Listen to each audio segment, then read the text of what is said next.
Welcome YouTubers, internet boffins and fellow explorers of non-duality, whatever. This is going to be a stream of consciousness type video, and it's going to be called something like exploring a simple understanding of dependent co-arising or dependent origination. Then I'm going to try and give a really simple example for people to fully grasp this and how it relates to our perception and understanding of the objective world.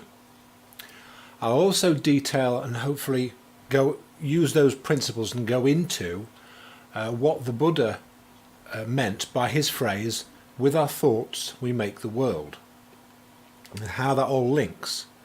And this is coming from my own understanding at the moment. So, dependent co-arising. What does that mean? Etc, etc.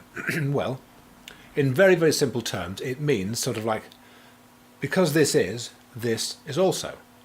So there are two things that arise at the same time. Now bear with me, I'll give you a detailed example of that, specifically on our understanding and our perception of the objective world, so hopefully you'll get what I mean. Okay, for an example, I'm going to take a very simple thing, like the perception, the viewing of a cup. And for this experiment, I will need a cup. Ah, there we are. Ah, just like Rent-A-Ghost in the 1980s. Wonderful. Oh, anybody remember that? In the UK, if you're of a certain age. Oh, wonderful, Rent-A-Ghost. Gadzooks, Master Mika. Anyway, okay, a cup. So let's consider a cup. I like using props, and I've been told I should use more props in my video by one of my favourite subscribers. So I'm going to use this is a prop, my cat cup, coffee cat cup. Okay, the perception of this cup. Let's consider what is necessary in order to witness or perceive this cup. Okay, and we'll consider it in like right now. What is necessary right now to perceive this cup? Okay, now I'm going to take this in two parts. Okay, the first part is like the person who is witnessing the cup. Okay, and the second part will be the object, the cup. So that's the two parts. So let's deal with the first part first, which is the person that is witnessing the cup. What they will need is an understanding of what a cup is. And this comes from being taught about the objective world. We know what cups are, we know what liquid is, we know what containers do, we know what coffee is, we know what objects are, we know what space is surrounding them, etc. And we know objects last through time, etc, etc, etc. They'll never take me alive. Anyway, so hopefully you'll grasp that. In order to actually witness a cup, we need to know what a cup is. Obviously, because without knowing what a cup is, we wouldn't know what it is. Okay. I'll give a little bit of a further example of that later on, but yeah, so we need to know what a cup is. So in order to recognise the cup, we know, oh yes, I recognise the object is a cup. So we need a mental understanding on our part of what a cup is. Okay? So let's then consider the second part, which is the object itself. Okay? What is necessary to witness that object for it to be? Well, first of all, it needs to be available in experience.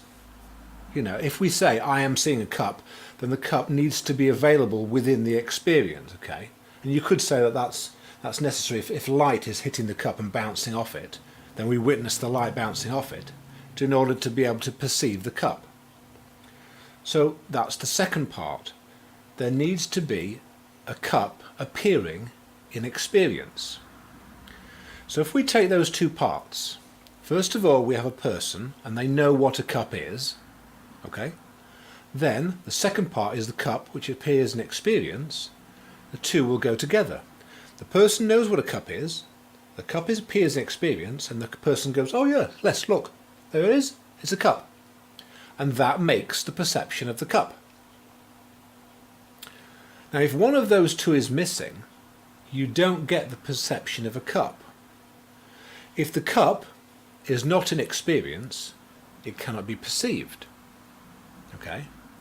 If the person doesn't know what a cup is, then rather than, it's not necessarily not seeing a cup, it's just they are operating from a position of ignorance. In other words, I don't know what that is.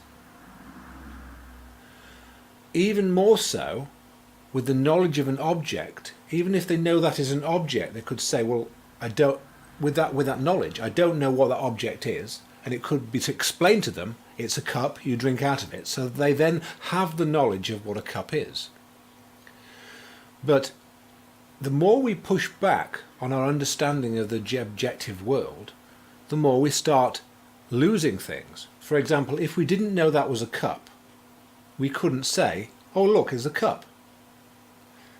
We might say, oh, there's an object, but I don't know what it is. But we would only be able to say that if we knew what objects are. If we didn't know what objects are, it would be unknown to us. And we couldn't really begin to say anything. And that's a pointer. And I'll go into that in just a second. But just going back to conditioned co-production in relation to our objective world, I hope you can see how that is dependent co-arising. The two things arise together. There is the recognition of a cup from the person, and there is the object cup appearing in experience. And the two things arise together in order to make the witnessing of the cup. And that is dependent co-arising. Co-arising because they appear together, and dependent because it is dependent on knowing the cup, the knowledge. Now, to go on to the second part, which is what I said I would at the beginning, that the Buddha said, with our thoughts we make the world. Now, don't get too hung up on the phrase, it's just a pointer. It's not a literal description, it's just to point something. And what he meant was this. In order for us to witness the cup, we would have to have the knowledge of what a cup is. Without the knowledge of what a cup is, we wouldn't know what that object is. Without knowing what objects are, we wouldn't know that was an object. Without knowing what colours are, we wouldn't be able to denote that it was multiple colours. Without knowing that that is an object surrounded by space, we wouldn't know it.